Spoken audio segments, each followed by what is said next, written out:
Uyanibingelela wey'tata sikaMdali. Umsa weNkosi uphezu kwabo bonke abayesabayo. Ake abantwana bakababa nginifake la ama-podcast mathathu nje. Eyokuqala ithi 10 creepy church ghost sightings caught on camera. Xolo ngithe ukuphazamiseka kancane. 10 creepy ghost sightings caught on camera. Eyesibili ithi haunted Israel inside the Masri synagogue in saved. Eyesithathu ithi paranormal evidence at a haunted mosque. Ningayivulela nje nibone nani okwenzeka lapho kubantu abangasekho ezweni asebekwelaba phansi. Ukuthi abalele kunezinto ezibabambile nje. Ngani na ngoba ngithe kufuneka amaqiniso neqiniso lodwa kwelikaMdali. Angithi baningi abantu engibezwa bethi bafuna ukufana noYoshua ben Yosef. Angikhulumi nje iqiniso. Akusinto elula leyo. Nengeke uze uyenze nje easy uhlala phansi kwabantu. Yabona nje ukwazi ukwenza izinto ubone uphumelela ngoba umona ugcwele. Abantu abakwazi ukukhontrola umona wabo. Ngaleyo ndlela bayakuhlokoloza nawe uze ugcine nawe usuphuma eceleni. Wenze into obona ngahle ukuthi lokhu bengafanele ngikwenza. Kodwa laba abantu lento abayenza kimi angikwazi kuyimela. Yize izinto kufanele uqaphelisise uzicwenge ubheke ukuthi ukwenza kanjani. Angisho ngalokho ukuthi uyayithethelela. Noma ubani kini makholwa enifunde le ncwadi ethi noma bebhale phela banamanga le ncwadi banamanga. Bathi ngifunde eziningi-ke zanabo abaJuda neza Yoshua ben Yosef. Kodwa lapho ethi thethelela abasonayo yazi iba nzima. Angikwazi ukuthi ngathi nje ngingafana noYoshua ben Yosef owayethethelela abamonayo. Uba nokukhetha ukuthi lo ngiyamthethelela lo ngimthethelela. Ke ngithi nje abantu abafuna ukukubulala kuba nzima ngabo ukubathethelela. Ngibuya khona bengiwugedla mina ngokwami. Izitha zami ezazingiloya ayizahamba. Angifuni ukuqamba. Namhlanje seziyabuya sezikhala kimi.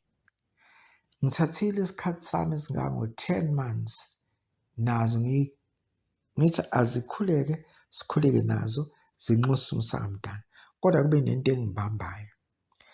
Abaloya abazali bami ngiyangithi abeze nabo ngoba ngibona ukuthi abazali bami basabambekile kubuthakathi kwalabo bantu ababenzayo. Lokhu kuyiqiniso neqiniso lodwa. Futhi bakhona nabantu abangaziyo ezweni ukuthi bebethi mase bexakekile abathakathi kuthiwa yana laphayana. Umuntu afika nje cha kuthiwa angize ngoba kuyazi ukuthi uyohamba umnikazi wey'lwane kusale iy'lwane zakhe. Ngikwenzile-ke nangenxa yemali-ke ngakwenza ekugcineni ngabona ukuthi no man, ngiyenzelani into engibonayo ukuthi ayisi right. Angifuni ezinye izindlela. Lokhu nje ngikhuluma nje into engaqamba amanga ngoba namasela bekwenza leso futhi. Okusho ukuthi ngangiyidlanyana nje. Ngoba ngiyangithi kufuneka amaqiniso neqiniso lodwa. Kodwa manje laba ababuye bazokhala kimi ungcono ongazange aloya abazali bami ethupheni lamini idlozi. Lokhu ngiyazi nomndeni uzokuzwa futhi bayazi futhi nabo. Nabanye abantu abangaziyo bayazi. Njengoba namhlanje sengiyangivele ngithi cha, angisalaphi.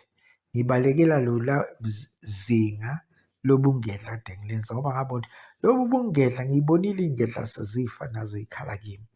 Nami kusasa kube sekungibangela ukupokwa kanje.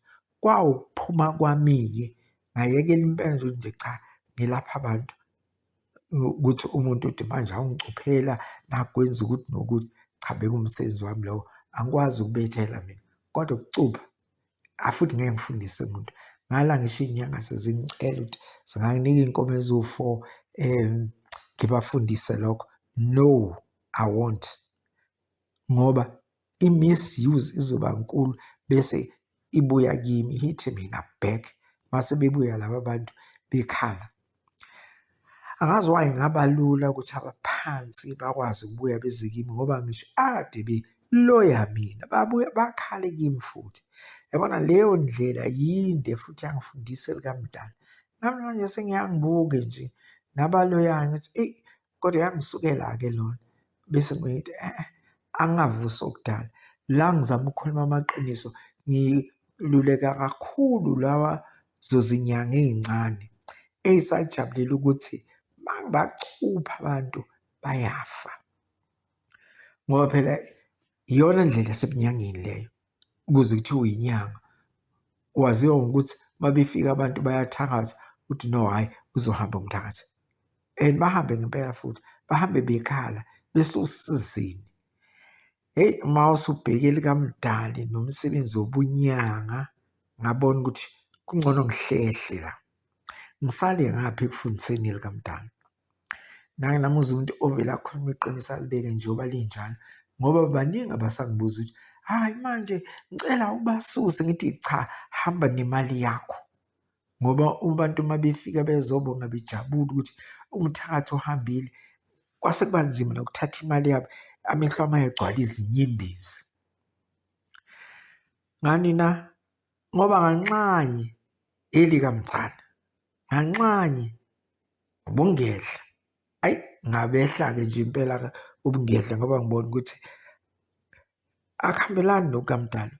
Kuhle ukulapha izifo nje kumuntu, kodwa izimpinda esikhathini esiningi zibuye zibambe thina abashayi bey'mpinda. Ingakho nibuye ngizwe ngicula namaculo lapha obungoma. Ngoba ngangithi angithwasisanga umuntu. Abafowethu babengithatha bethi angisuke umuntu. Kusasa sebehlangene nalowo muntu. Ngoba kwazinyanga zangoma, phela kwakuba izinyanga, inyanga eyisangoma, abantu bahamba ngoma.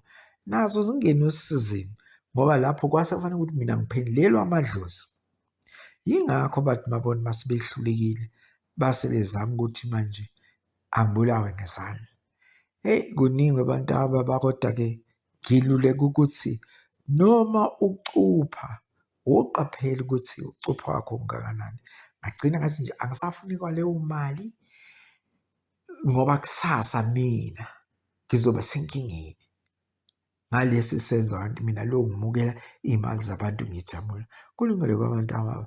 Ngiqonde ukuthi ngikhulume ngalezi zinto lezi enginifake zona la malokhuzana ukuthi kwakona konke lokhu ngize ngikwazi ngikubone kufike ngisho izigqila zale ko-South Carolina, eJamestown. Bheka ngaze ngifike nge-America, ngikwazi ngisho ukuthi khomba ukuthi ngakuphi. Zifike zicula lapha, ngiqale ngezwe nelimi abalikhulumayo kodwa wathi angathi ndiye South Carolina, kwasho ukuthi kufanele ngingene-ke manje kuma-YouTube ngicinga ukuthi kwenze kanjani. Ngaze ngakha iculo nge-South Carolina. Ngathola izinto ezibuhlungu ney'dabukisayo. Anyway, angiphume lapho. Bengiqonde ukukhuluma ngala benibabona nelimi lethu esikhule likhulunywa amadlozi lana asey'nkingeni kwalaba phansi. Siwabiza ngokuthi zipoko. Ngizalwe i-language ekhulumayo nje. Umuntu ongamazi kuthiwa hhayi uyapoka, uyapoka, zipoko. Yingakho ngithi umoya wetshe qaphelani, ngibuya khona. Esontweni eKhatholika emaRomeni, ngibuya khona. IZayoni ngihambile nazo, ngiyazazi. Zinyanga ngihambile nazo. Kuningi kakhulu, izangoma ngihambile nazo, ngikubonile futhi lokho. Kodwa kubo bonke laba ngihamba nabo, ngangibona umona kakhulu ukuthi uma ngiqhela bayahlangana bakhulume ngami. Yabona, ngoba beze bakhale bathi, hayi, uyazi wena Sibiya, ungathi ngizovala wonke ama-surgery ethu ngawe nje. Ngoba phela abantu babezizela betshelana nje, angisebenzisi isibongo lutho, angisebenzisi isibongo. Abantu babezizela ngemisebenzi, kodwa-ke eminye ingasimihle leyo yobungehla, ikakhulukazi leyokucupha impinda, ingikhiphile-ke ngaphuma. Ngabuya ngangena ekutheni, okay, kulungile, angisashayeke ngempinda, kodwa senginxusa umsakamdala, okusho ukuthi leyo yinto ukuqalekisa. Kwenzeka futhi exactly lokhu akade ngikwenza ngiy'mpinda. Ngahlala phansi ngayibuza ngathi, kanti kwenzakalani ngami? Kufike nabantu lapha bathi bantshontshele, hhayi, ngivele ngiqalekise ngempela kuzokulehlela isela. Eyi, kwafika-ke le light yafika kimi ukuthi ungaphinde uqalekise muntu. Ngaleso sikhathi-ke vele ngangingasashaya impinda ngemithi. Kusho ukuthi kwase kuyimpinda yomlomo. Uyabona, ukufunda ijeni oyihambayo kuleli lamdala iningi kakhulu. Uma-ke usubona laba bantu ababhukayo, kuba buhlungu kimi ngoba asazi kwathina sofike senze njani kwelaba phansi. Yingakho ngiyangisaluthe abantu abanjengoBuddha, abo-Yoshua Ben Yusuf, abo-Sai Baba, ukuthi heyi, la madoda akhona kanjani kulukhuni kanjeni esweni. Kona kulukhuni, inkohlakalo iningi. Kuma nje ngihlupheka nje yinkohlakalo. Imali zama-project okwafanele ukuthi kwakhiwe i-project la ekhaya, laba abasebenza ama-department bayintshontshe.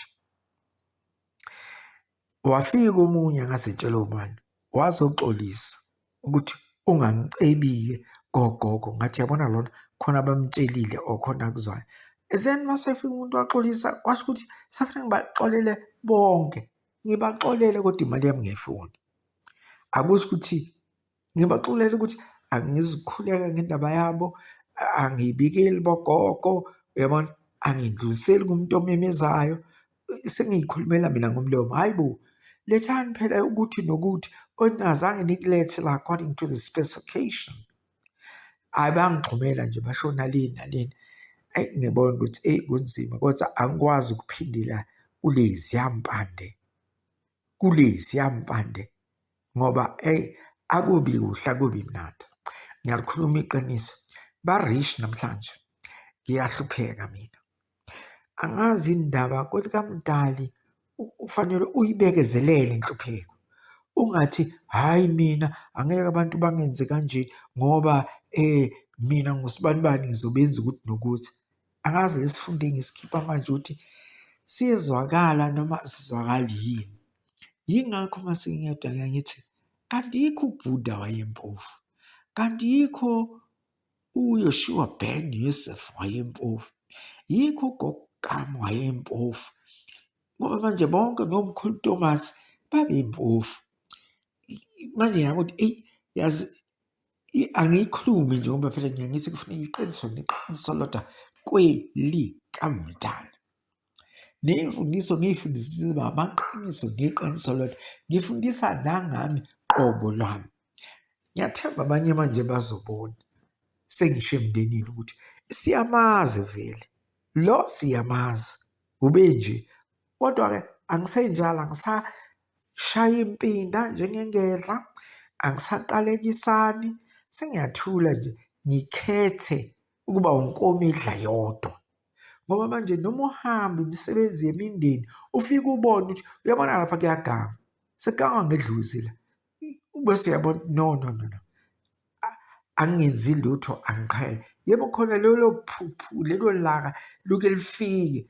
Uyazi umuntu mesibethwe ngizothi igqabho lokuzazi ukuthi bathinta bawuthi bangazi kahle mina ukuthi ubani, ngaphuma ngaphela kulokho.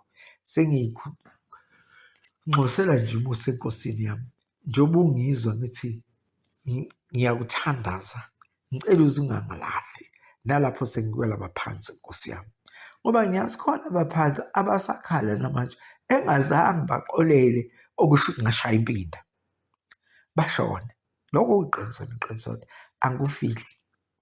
Kukhona nakumndeni abangizondayo, kwaqhubeka inzondo ngoba bazi ukuthi bebeloya ngase ngiyabacupha. Bengazi-ke ngempela-ke lapho ukuthi ayi cha, akudlalwa-ke lapho mayezokucupha, hhayi, nami ngiyabona kunalelo gqabho lelo manje alisekho, angisenalo, angisaqalekisi ngisho umuntu phela, angikwazi ukubusisa abantu. Ngiyazikhulekela nje ngicela ukuthi inkosi yami izingangilahli, engisho ukuthi lunzima lolu hambo lokufunda likaMdali, alilulanga, akusinto nje elula, kodwa ikusiza ekutheni uqaphele ukuthi wena uma usukwela phansi ungangeni ey'nkingeni. Ziningi izingedla nengangisebenzisana nazo esezikwelaba phansi, hhayi ngoba yicushwe yimi. Ezinye zangifundisa kakhulu ukuthi yokucupha, kodwa ngithi uma ngithi ngiyayibheka ngithi, Nkosi yami, sizidala zakho, sicela ungasilahli. Ngempela la, yazi uma kuthiwa umuntu ukhuluma lokhu abanye bathi cha, ngabe uyofa nako lokhu, ungakuvezi. Njengoba kukhala omunye umngoma-ke ngathi, kodwa Sibiya, uyazi wena uyaxanga uba uthathe uveze zonke izinto. Akuvumi ukuthi ngihlale nento engibona ukuthi i-wrong kwelikaMdali. Ethi awuyikhiphi izinto ezinje. Naye sengimbambile ngabakithi ngoba phela nabo abangoma angimbambe ngoba engithanda. Cha, abantu laba ekade sahambisana nabo emthini, ngimbambe ukuthi urobha abantu. Ngambambe phela futhi ngiqamba amanga. Omunye oyinyanga nje enkulu ohamba ngabojaka iy'moto ey'phambili nani. Ngambamba ukuthi ayi wena uthwele. Yabona, kwaphinde kwangifaka ey'nkingeni lokuhamba ubamba abantu osebenza nabo abakubizile ukuthi yabona wena wenza ukuthi nokuthi. Okuhle nje ukuthi ngiziqhelele bese ngiy'khonzela umdala. Ngizama-ke lapha-ke ukufundisa ukuthi sonke sizoya kwelaba phansi. Zinuka amakhwapha wena manje, uqale uzame ukuxolisa nokuthi ungabe usaqhubeka nento okade uyenza. Uma ngikhuluma ngomoya wetshe, ngiyawazi umoya wetshe. Angikhulumi nje ngento engingayazi, ebigaba izandla zami. Kuhle ukululeka abantwana bezayo ngoba izingedla nami ezangifundisa lokhu ezindala, nazo zaba sey'nkingeni. Nami ngiyabona ukuthi phela engathatha kubi isandla sokucupha, hhayi ngoba beloya abantu, kwakufika abantu bekhala bese beyacupha. Kuyiqiniso neqiniso lodwa lokho, futhi ngeke ngiwufundise muntu ngoba ezinye zathi sifundisa nje wena mfana wami ngoba sikuthemba sibona ukuthi awugangi, kodwa kumele uvikele nabantu. Kuyiqiniso lokho. Kunomuthi nje bayawazi nala ekhaya, bazi igama nje mase ngiwubiza ukuthi ongukuthi nokuthi, kodwa-ke hhayi, angizange abafundise ukuthi wenze kanjani, futhi ngeke ngize ngibafundise ngoba manje angifuni bangene kuleli zinga lezingedla. Uma usukwela abaphansi bese uyapoka ngoba ungedla. Abantu bathi upoka ngoba ubuthakathi. Awupoki nje ngobuthakathi kuphela, nangokucupha abathakathi bafe, bayakhala uma sebefile. Kodwa yize kade beganga, lokho kuyiqiniso. Ngike ngahlala about 10 months, njalo nje ngeziwu-10, 20, 30, for 10 months. Ngithi asikhuleke nabo kuMdali ngoba sonke sunile. Nabo abangona ngokungiloya ngabacupha nami ngentukuthelo yami. Lokho engisho ukuthi angeke sifane noYoshua ben Yosef lo nothi umuntu mekushaya ngempama kulesihlathi mnike lesi esinye isihlathi. Uma efuna ukuhamba nawe imayela hamba naye amabili.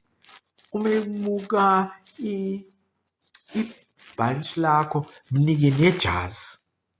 Ngiyamangala ngoba abaningi-ke bazenza ingathithi sebefana noYoshua ben Yosef, kanti bona-ke kukhona nenkohlakalo. Ngiyayibona i-defense is another thing. Culpable homicide ngokwasezweni, kodwa nayo leyo culpable homicide fanele uyivaluate. Into very difficult ukuthi yenze because ngiyalibona izwe selikanjani. Angeke umuntu afike nje la manje usezokubulala bese uyamyeka ngoba elikamdala. Well, nami I also fall in that trap yokuthi kufanele ngibe nayo that defense precisely when my life is in danger. Culpable homicide. Phela ongathi umfana secourt no necourt ibona ukuthi la ukwenze on self defense. Njengoba ngisho bona bakubiza ukuthi culpable homicide. Elikamdali bantaba lingitulu kwami. Yithe ngifunzile babamba lokho okuningi ngalo. Ngifundisiwe nangumuntu omemezayo. Amakhosi ezizibeni elwandle enkomisile ubukhulu kamdala ngokukhulu kwethembeka. Ngiyakubonga umdala ize ngimdumisa. Angiyanga ngomuthi lapho. Njengoba ngisho ngithi lezi ndawo engazihambayo konke entabeni yasezivuna angingenanga ngamuthi.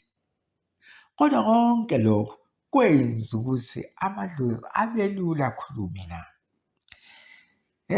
Yazi angazi ngempela uyingane zikababa ukuthi nani sikani kuleli khekhe nibone ongaphumeleli ukukwenza.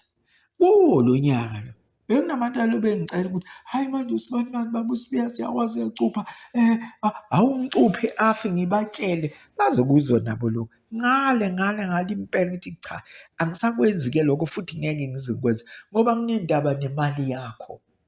Ungahamba nemali yakho, imali yakho mayingangifaki emalingweni. Yize yena eze ukuthi ufuna i-protection, but i-protection yokucupha inzima ngoba umuntu ucupha umuntu isitha sakhe siyafa. As well as lento ukuthi kubulewe umuntu uyoshaya intambo, angisafuni nokukwenza ukuthi noma ngabangaki abanesandla ekufeni kwalo muntu bazomlandela. Zonke lezo zinto ngindlulile kuzo. Angiqamba mama. Ngiyazi kukhona abazongibuka ngelinye ilihlo ukuthi sasikubona siyakwazi. Vele ngiyavuma okuyiqiniso. Abangiloya ngisho emndenini ngabacupha. Nawe futhi uyakwazi lokho. Nabo abakwela phansi bayakwazi lokho. Ukuthi bafa ngokuthi ngibacuphe bona bethi babulala mina. Yikho manje bebuya bezoxolisa. Ngibaxolele. Kodwa kune-part le engazi ukuthi uzobaxolela kanjani. Umuntu oloyo ugogo wakho, babakho, mama wakho, dadweni ebaloya sebengamadlozi. Manje nizomkhulekela uthini? Ngoba kufanele eze nabo. Bese bona bethi nathi sesiyamxolela. Nami-ke ngingakwazi lapho. Kodwa umeza nje yena egenqeza. Ngithi lona uyajampa-ke manje. Usiyajampa manje sefuna ukuthi laba yena afe ebabophile. Vele yena athole umusa. Bona abashiye nje obebenzile. Lapho-ke ngiyala angazi uYoshua ben Yosef wayengenza njani lapho. Anyway phela owayeyimaster yingakho ngimsalutha ukuthi no, Yoshua no was a master. Ngiyafunda izinye izinto kubo aboBuddha yabona bonke labo bantu ngiyabasalutha. Baningi engibasaluthayo. ngokuthi phela sibuye sifunde okunye kubo njengoba ngisho bonke nabo usayibaba. I salute them futhi hhayi ngoba ngizenzisa ngiqamba amanga, ngikhuluma iqiniso neqiniso lodwa.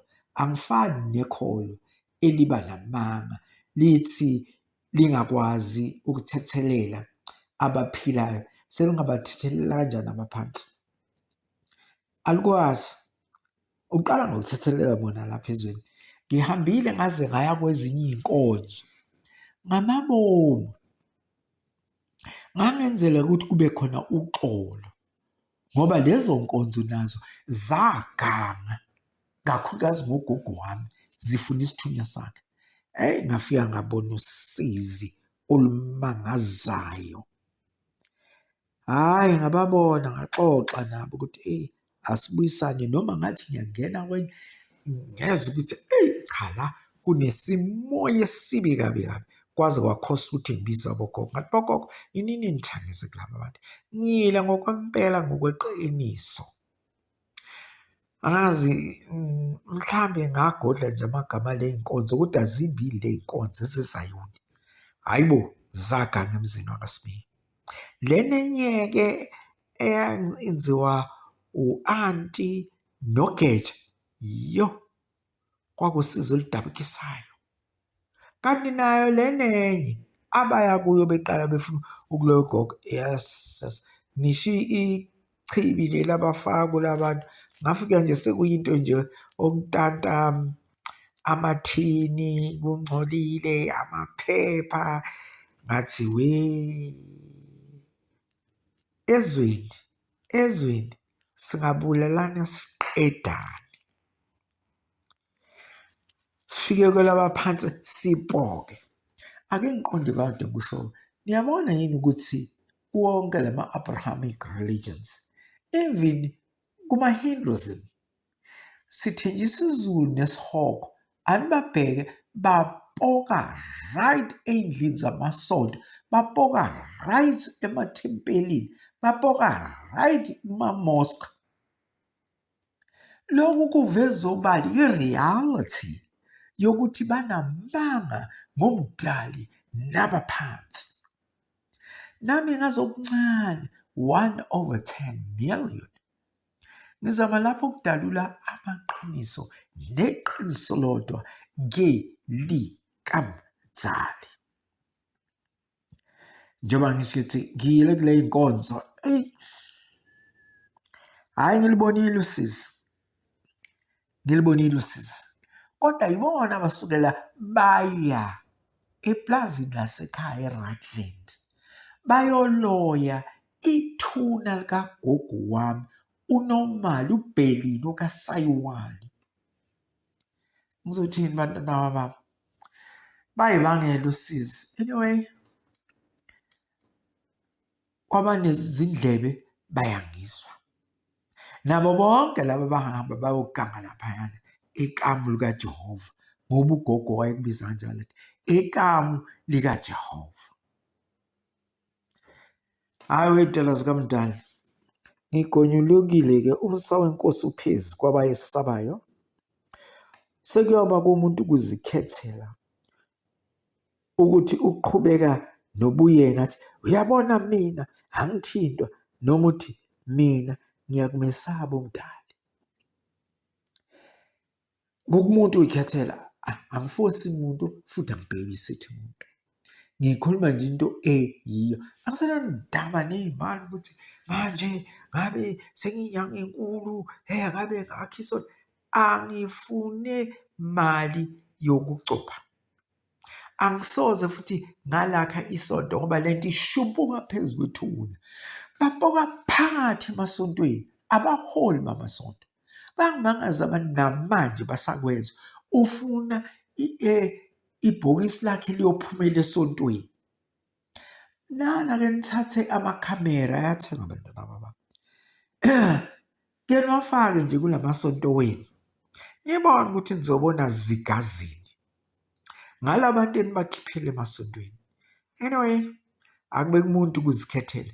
Nibonile ama-paranormal investigators eseyoshutha lapha masontweni izinto ezenzakalayo.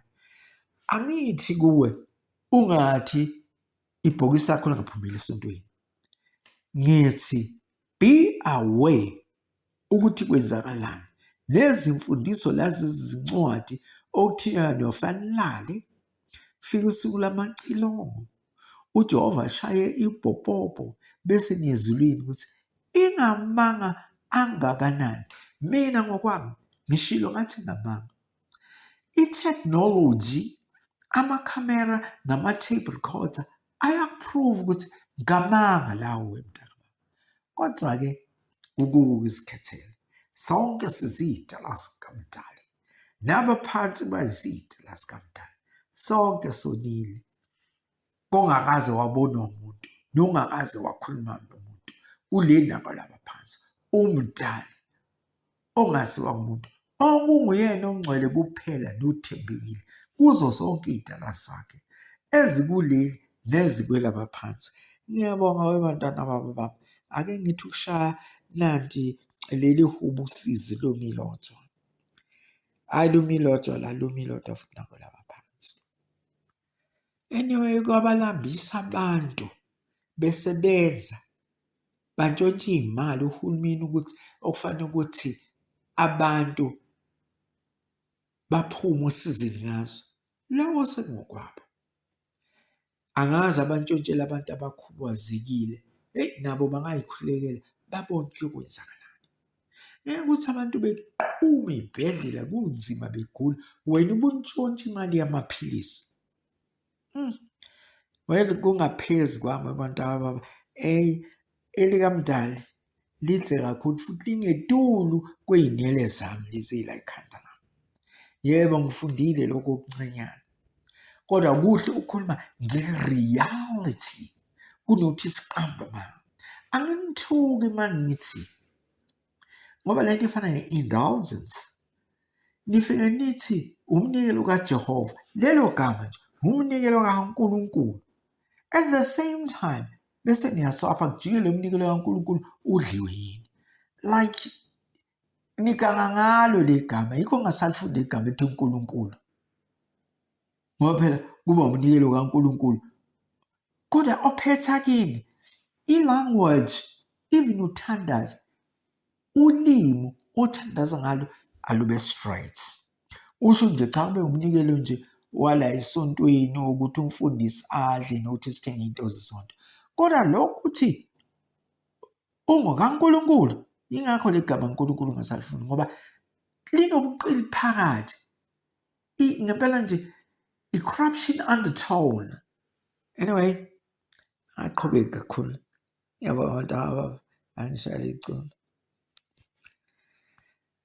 Oh yeah, singifuna uphofela.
nithethe